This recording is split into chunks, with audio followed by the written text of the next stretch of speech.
Dexter Original Sin follows a 20-year-old Dexter Morgan as he and his adoptive father Harry have to acknowledge that his violent urges can no longer be ignored, and he begins his life as a serial killer. I was really surprised with how much I enjoyed this prequel series. While I won't say that all of it is necessary, there is enough here that is worthy information to warrant existing. And all of the information that we already know and stuff that is unnecessary, it's still really entertaining and really well done. I was really disappointed that season 2 got cancelled because I had a fantastic time with this. Starting off with the positives, Patrick Gibson is really, really good as a young Dexter. And I was shocked when I was looking up the cast for this and I realised that Patrick Gibson actually has blonde hair, blue eyes, and a very thick Irish accent. He does a really, really good job as Dexter. Aside from overdoing Dexter's grin, like, you know, when he's in the intro and he walks out the door and he kind of looks like he's got a half smirk on his face. He overdoes that a bit to the point that it's just like, okay, yeah, you're trying a little too hard. But aside from that, he gets it so well. He channels that awkwardness that makes Dexter so relatable. Yeah, Bobby. You look like you're one bite away from a myocardial infarction. Damn, Dex-Mex. That's morbid, bro. Your dad just had a heart attack. Okay, maybe it was harder than I thought. But he also is dark and creepy and plays that part very well, so I really enjoyed him. Nikki, Becca, and Nelson. The chance at happily ever after. But you? Not so much. Michael C. Hall returns as Dexter's inner voice this time. He doesn't actually make an appearance in the show. Actually, no, yes he does, but we'll talk about that. But he's basically just the narrator, and he's always, I love hearing his voice. He's got a great voice, and he is awesome. Molly Brown plays a young Deb, and she absolutely nails her roles. She retains all of Jennifer Carpenter's physical mannerisms, as well as her tone of voice when she speaks. The way she'll accentuate some words. Sometimes when she's pissed off, she'll walk around and she'll almost like slump her shoulders down, like ferociously, like she'll be pissed off about things. Something weird like that, but Jennifer Carpenter does it a lot as Deb, and Molly Brown really leaned into that and made it feel like a proper young version of the character. I also really like Christian Slater as Harry Morgan, maybe just because I'm a huge fan of Christian Slater's acting, but even though he is very, very different to James Remar, he's still very clearly the same character, and he's just great. I think he works really, really well as Harry. One thing I love about Original Sin is that while not always adding, like, you know, buckets of new information on, it just shades in some more context for the original show. Like, it shows that Harry actually did try to adopt Brian Moser when he was taken out of the shipping container with Dexter, but Brian was just too fucked in the head. Like, he literally tried to murder a baby Deb. So that makes Harry seem a little less like a little bit less of a dick than he does in the original show, where he basically just completely ignores Brian and only adopts Dexter. Laura Moser was only ever shown to be a filthy skank junkie in the original show, but in Original Sin, they turn her into a bit of a Nacho Varga figure, which I really love, as someone who like has made one too many mistakes in life and just fell into the wrong crowd and just wants to be out of it and just doesn't want to have anything to do with it anymore. And I think that was a good change because I really enjoyed watching Harry and Laura Moser interact with each other. And again, it was almost like, you know, Mike Ehrmantraut and Nacho. So I liked that a lot. And what it also did was it made her and Harry's affair no less wrong, but just a little bit less icky. It's not like, you know, Harry was, you know, this upstanding good cop guy and went out and, you know, was rooting all of his CIs. It doesn't make it any less wrong, but just with the way Laura Moser is depicted in Original Sin, it makes it a little less gross than it was in the original show. I actually really loved all of the Laura Moser flashbacks as well.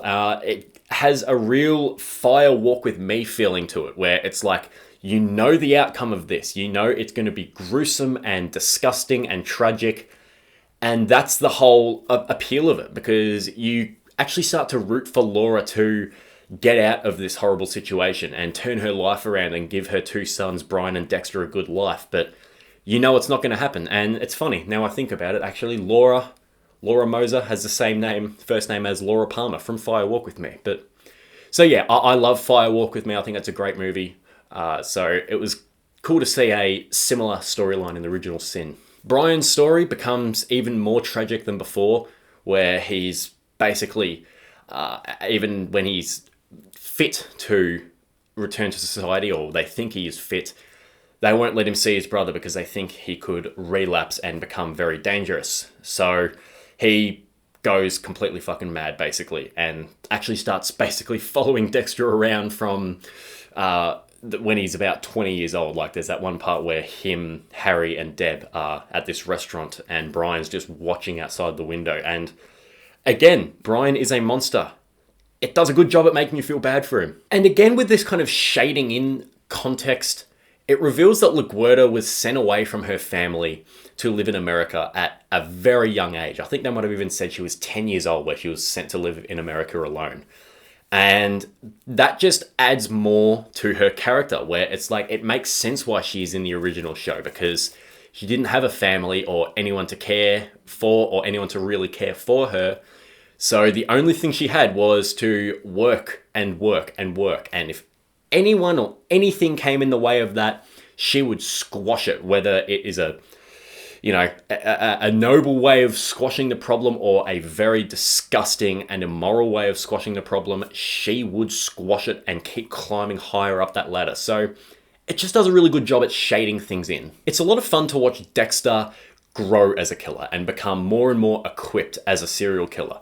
So you have little things throughout the show where he will just fuck up here and there. And even though him and Harry are basically, doing everything they can to make sure he doesn't get caught, he still does things that you're just like, that's not going to work out. Like, he'll feed bodies to the alligators, and no one, obviously, eventually one of these bodies is found, and Dexter's there. He's like, oh, shit. And he actually ends up throwing the body part back to the alligators when no one's looking at it. Just him learning the ropes as a killer is a lot of fun to see him learn and grow. And finally, this is a very high energy show with a really vibrant 90s setting and a lot of fun needle drops. It might overdo them a little bit too much at some points, but I really enjoyed it. I had a lot of fun. Now moving on to the mixed aspects, and the character of Captain Spencer is one who I am completely on the fence about, because I love Patrick Dempsey, and especially as a villain, and he's revealed to be the overarching villain of this season here.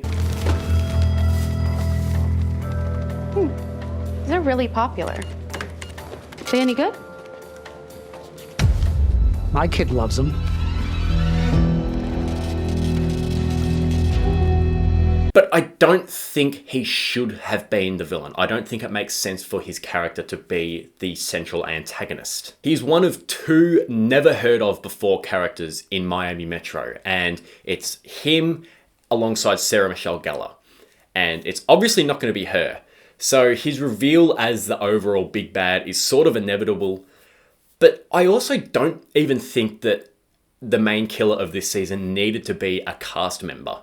He could have just been an unseen monster, and Dexter could have just tracked him down, figured it out, and killed him there. And just the fact that he's never mentioned or alluded to or brought up once in the original show just feels wrong. Not on a fault of the original show's part, but just the fact that they decide to make him such a big villain here, where he's literally murdering kids, and they never once, they just completely bury it. It's almost, I don't buy that they would bury Captain Aaron Spencer and never point to him again or never mention him again, especially when they're investigating the Bay Harbor Butcher as a potential Miami Metro person. I just think it would have been a lot better and gotten rid of that logic gap if Patrick Dempsey wasn't the killer. But as I said, I love him as a villain. He's always great. So, I don't know. It's hard, but I don't think it makes a lot of sense for him to be the villain. Also in the mixed, while I loved Molly Brown's performance as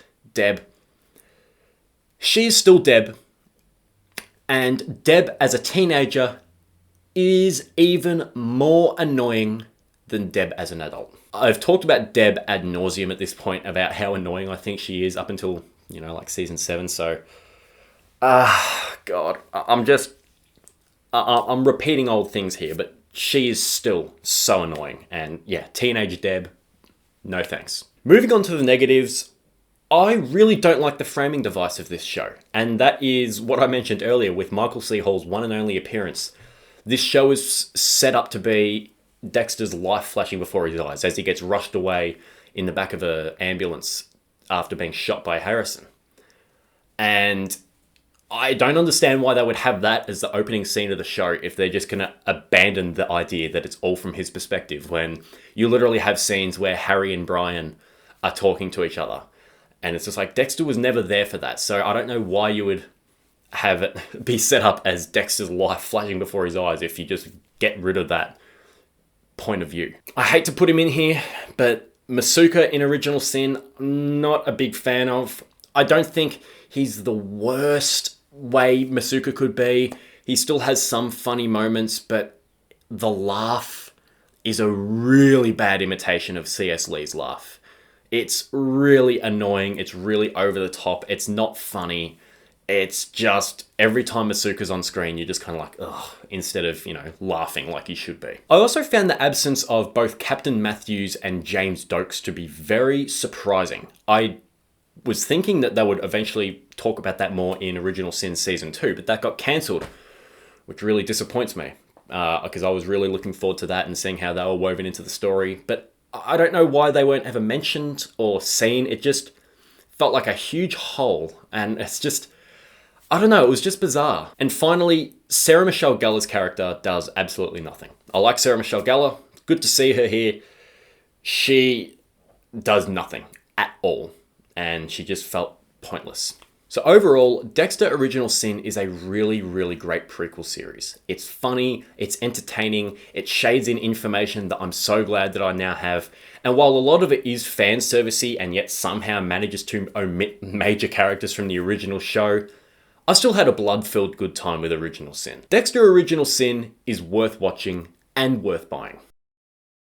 Well, that concludes my Dexter review series until Resurrection's done, which hopefully by the time I upload this video, Resurrection will be a couple of weeks in the past, and then I'll get my Resurrection video up very soon for you.